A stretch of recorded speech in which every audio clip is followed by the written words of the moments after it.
Olá, pessoal. Dando continuidade à nossa aula de ciência dos materiais, conteúdo de ferro fundido. Hoje a gente vai ver, então, a última parte, que é o ferro fundido nodular. Certo? A gente viu o branco, o cinzento, o maleável, e agora a gente vai ver, então, o nodular, o quarto tipo aí, que é um tipo de ferro fundido que apresenta as melhores propriedades, certo? Então, a gente veio de uma evolução, né? Branco, que quase não é utilizado, cinzento, depois o maleável, com excelentes propriedades já, e agora o nodular, que é melhor ainda do que o maleável, certo? Esse ferro fundido nodular ele tem origem no ferro fundido cinzento, então, que uma das composições é essa aqui, ó, 4% de carbono, então alto teor de carbono, que é uma característica do ferro fundido cinzento. O alto teor de silício também é alto dentro dos limites que a gente viu, né? Por quê?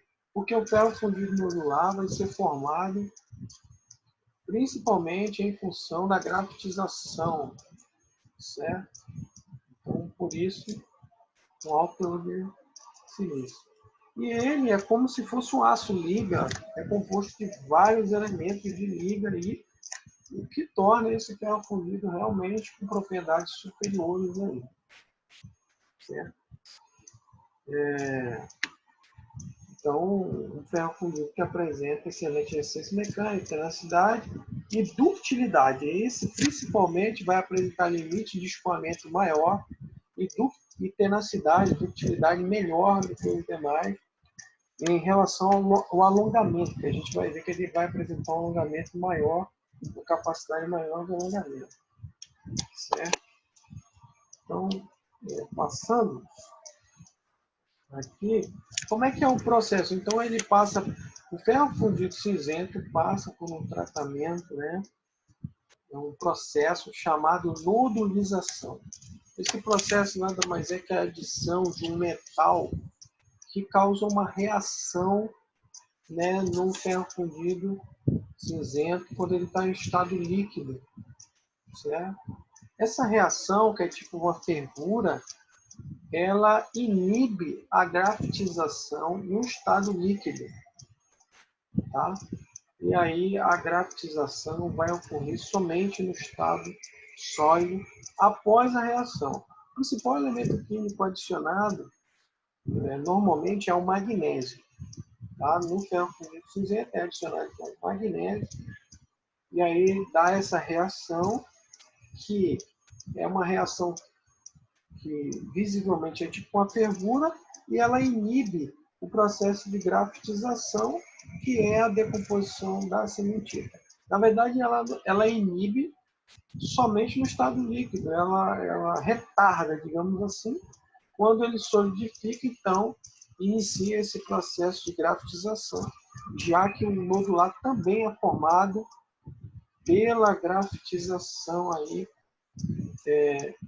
a decomposição da cementita, certo? Até chegar na temperatura ambiente, continua havendo a grafitização. Então, é uma grafitização que vai ocorrer até a temperatura ambiente, né?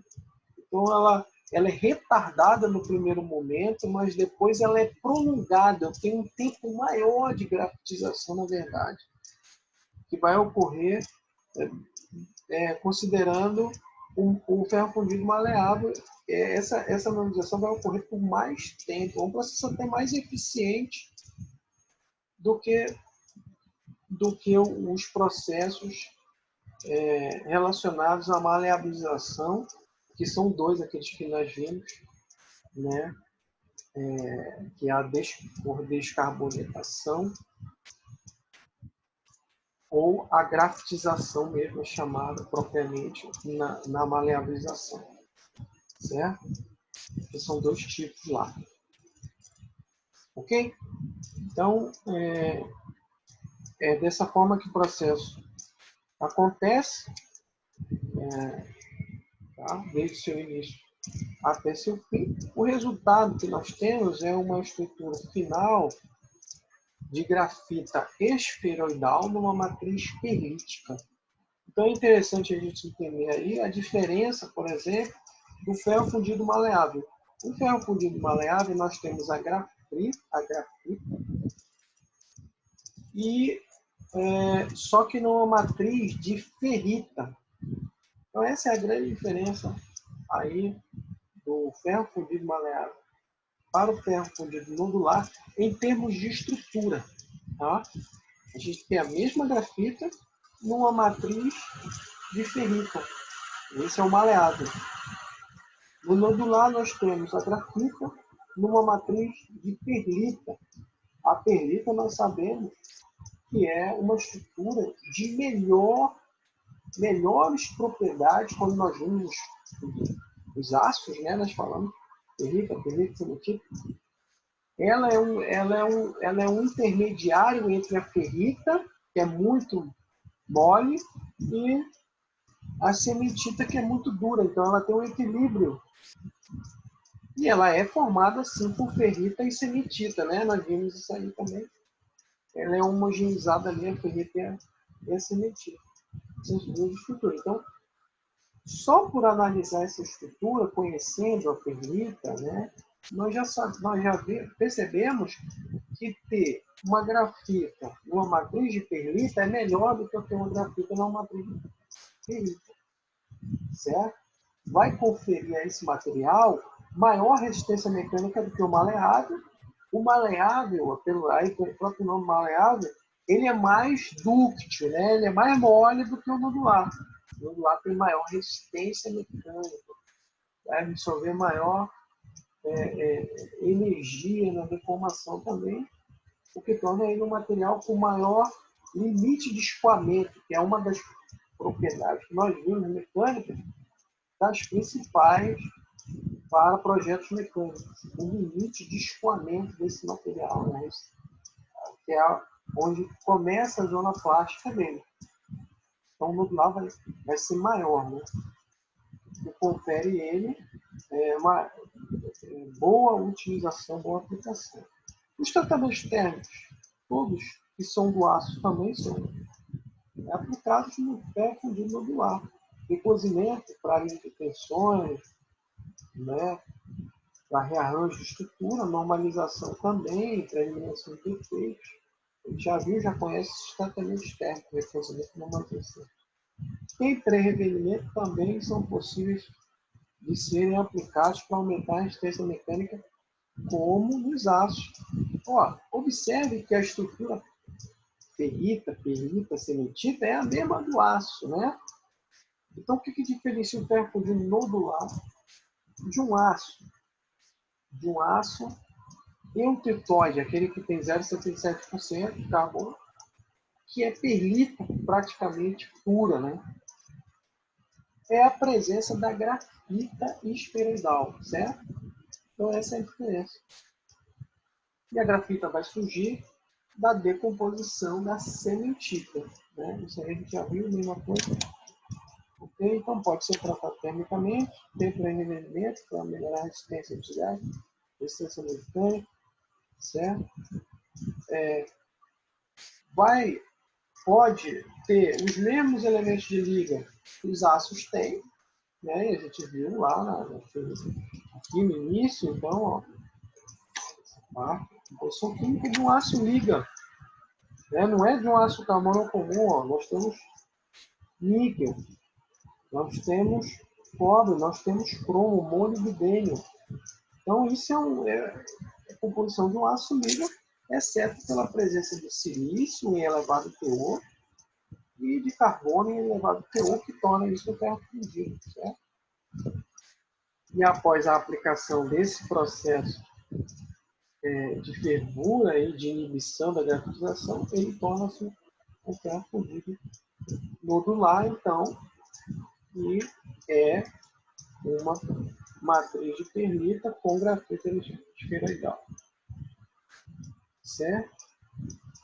Então, eu também posso obter uma matriz de bainita após o revelimento. Então, se eu aplicar tempo de revelimento nesse material, eu vou ter uma matriz bainítica aí, ó, que é uma estrutura melhor ainda do que a perlita, certo? E que é obtido nos aços quando eu tenho tratamento térmico de austêmpera. Eu falei, né?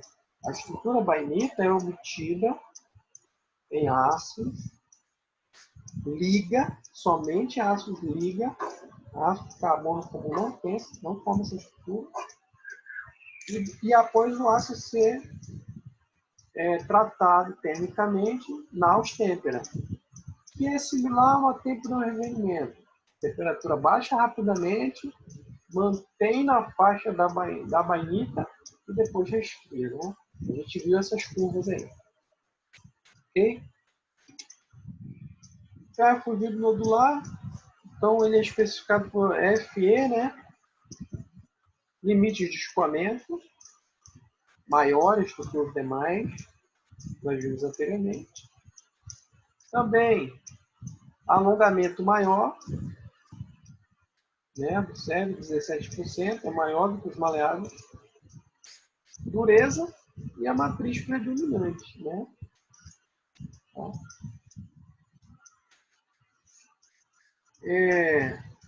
Ainda é possível formar ferros fundidos nodulares austeníticos, com esse ferro fundido, adicionando a ele altos teores de níquel, né? Níquel e cromo, certo? Então, o principal elemento para formar um ferro fundido nodular austenítico é o níquel entre 18% e 36%, mesmo percentual dos ácidos inoxidáveis austeníticos, tá? Então, a presença do níquel, um elemento austenizador. Né? O que confere ao ferro fundido uma excelente resistência à corrosão, certo? À oxidação, à corrosão e ao amolecimento em altas temperaturas. Então, torna ele um material extremamente útil para aplicações em altas temperaturas. Ferro fundido nodular. Ok? Finalizamos, então, aqui essa última parte, encerrando o nosso conteúdo nesse semestre sobre ciência dos materiais, já que nós já entramos no período de avaliações, certo? E aí vocês têm um exercício avaliativo, façam ele, me enviem, e para que eu possa lançar a nota.